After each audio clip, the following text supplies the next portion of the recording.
What if suddenly your API gets 1 million requests in a minute? How do you handle this scenario? This question has been asked in many product-based companies like Google, Facebook, Razorpay, Amazon, right? And इस scenario का एक ही solution है, which is rate limiting. Okay? Without rate limiting, आपकी API बैठ जाएगी, server crash कर जाएगा, and your database will be overwhelmed with so many requests, right? So rate limiting is a concept of microservices world, right? With the help of which you can specify the number of requests your API will be serving in a specified window. Let's say 100 requests in a minute, which means that your API will be serving 100 requests in 1 minute. Okay. In case your API receives 101 requests in a minute, in that case, it will throw an error with the status code 429 saying that it's too many requests. Okay. Now, the question is at what layer we should implement the rate limiter.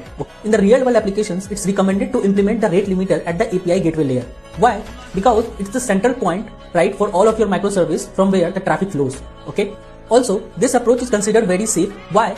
Because let's say if limit gets exceeded, your API gateway will start throwing error. Your microservices are still untouched, right?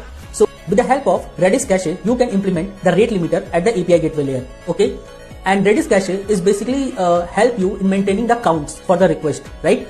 So the flow would be the client, then the request reaches to the API gateway layer where you will implement the rate limiter.